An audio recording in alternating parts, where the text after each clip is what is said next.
base makadungog, han kaupay, han kinabuhi. God has come among us as a man and has taken the face of Jesus. We call him Jesus in order so that we can hear not only the Word of God, but even we can hear and see that there are other people around us.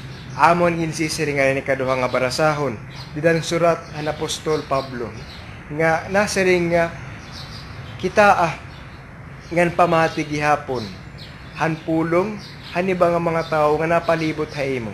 Do not be blind or do not be deaf to the needs of your brothers around you, to what is pressing in the Christian community.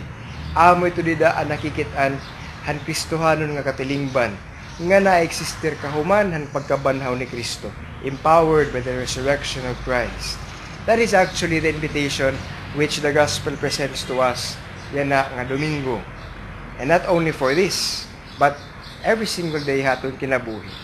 Let us ask the grace nga kita katagan hin kapawa base makita nga tiniba nga tao nagkikinahanglan gihapon. Tagang kita yung pagdungog, pakabati nga tiniba nga tao nagkikinahanglan gihapon hanaton busis. Actually, the gospel, we are led to realize that the gospel has a social relevance. Nga di na kita kutob pamati Ebanghelyo, di na kita kutob pamiling kan Kristo, kundi kinahanglan gihapon kita mamiling nga mamati kang Kristo, nga dahil ito natin mga kasapit, nga rat aton ni kasitaw, nga rat aton kapamilya, no? Nga rat aton mga nga aton asawa, aton at mga anak, mga kaupo na eskwelahan, o ha trabaho gihapon.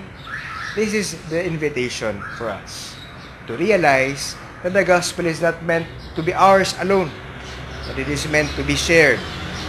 Let us remember that we are social beings and that we live in a community, and it is in the context of the community that we are holy, that we become holy, and that we become true disciples of Christ.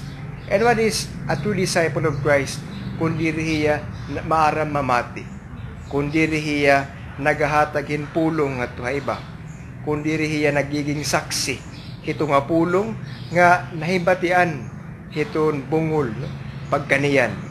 Ngan kung masunod ito naton, we will actually make true and present, no? Magiging tinuod ito atong gingkakanta ito na sponsorial psalm, hininga na nga Domingo. If we know how to listen to Christ, then in the midst of the Christian community, we will say, praise the Lord, my soul as well. Amoy niya ang imbitasyon, ang Ebanghelyo na nga Domingo. Sanlit, para hayo nga tanan, hayo pamilya, ug mga karupdan, ug mga kasangkayan, mupay nga Domingo, mupay nga adlaw, hayo nga tanan. Yan ay hatag ko gihapon, anakon, bendisyon. Ang Ginoo madahayo, ang bendisyonan kamuhan makagarahom nga Dios, anamay, anak, ug Espiritu Santo. Amen. Mupay nga Domingo, hayo nga tanan. Nagpapasalamat ako hayo nga tanan, haton mga sponsors, mga benefactors, ug hinaot pa unta magirigtat kangahaw sa sunod nga Domingo.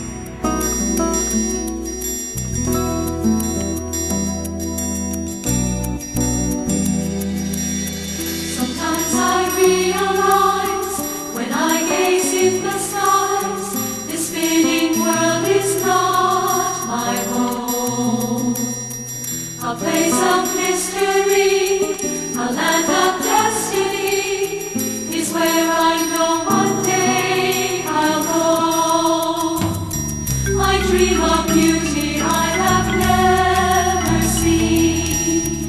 I know the arms of heaven wait for me, and yet I feel its sweetness here and now. In this life on earth, I have found Mundugan Celestial, just a little bit of heaven sent from above.